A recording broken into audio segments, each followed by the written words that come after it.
I love Bangladesh. আমার দেশ, আমার অহংকার, আমার আবেগ, আমার ভালোবাসা। কে বলেছে এই দেশ সুন্দর না? আমি মনে করি আমার বাংলাদেশ আমার কাছে গর্ব, আমার ভালোবাসা, আমার অহংকার। তো আসসালামু আলাইকুম, আপনারা সবাই কেমন আছেন? আশা করি আপনারা সবাই ভালো আছেন। অবশ্যই কমেন্ট বক্সে আপনি ভালো আছেন কি মন্দ আছেন অবশ্যই ছোট্ট একটা কমেন্ট করে যাবেন। আর আমি আলহামদুলিল্লাহ আপনাদের দোয়া এবং ভালোবাসায় ভালো আছি। তো আমরা যাইতেছিলাম এয়ারপোর্টে, আমার কাছে প্রিয় একজন মানুষ চলে যাচ্ছেন প্রবাসী। তো দেখতেই পাচ্ছেন ওনার মনটা আসলে অনেক খারাপ ছিল। তো আমি এই জানলার পাশ দিয়ে অনেক কিছু বলতেছিলাম বা ভিডিও করতেছিলাম।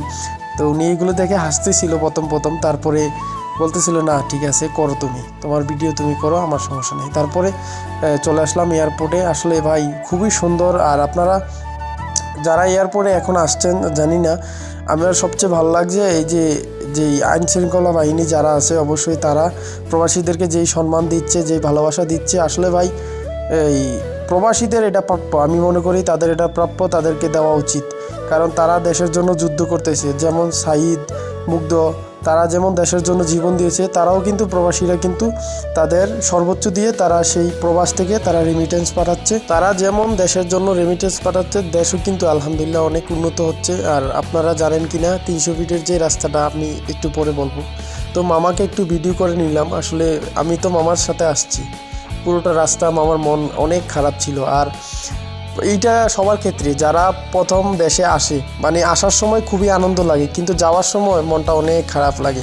তো মামা শুধু একটাই কথা বলতেছিল যে আসলে আমার একটা ছেলে আছে, তার জন্য অনেক মায়া হচ্ছে। বিশেষ করে ভাই আসলে মানে কান্দার মুহূর্ত এরকম হয়ে গেছে। আমি আসলে তারপর আমি অনেক হাসানোর চেষ্টা করছি তাকে, তারপরে তো বাবা বলে কথা, তো সন্তানের জন্য তার মনে অনেক খারাপ। তো মামাকে বিদায় দিয়ে দিলাম। বিদায় দিয়ে আমিও এখানে দাঁড়িয়ে একটু ছোট্ট একটা ভিডিও করে নিলাম। আর অবশ্যই আপনারা ভিডিওটা শেয়ার করবেন এবং আপনার যদি কোনো ছোট্ট মতামত থাকে অবশ্যই কমেন্ট বক্সে খোলা আছে, আপনারা জানাবেন। আর এখন মামাকে বিদায় দিয়ে আমি চলে আসলাম। তো ড্রাইভার আজকে নাকি 300 ফিট দিয়ে যাবে। তো এই যে দেখতে পাচ্ছেন আমাদের রেমিটেন্স যোদ্ধারা, তাদের রেমিটেন্স দিয়ে আমাদের এই দেশ উন্নত হচ্ছে আলহামদুলিল্লাহ। এই যে দেখেন ছোট্ট উন্নয়নগুলা।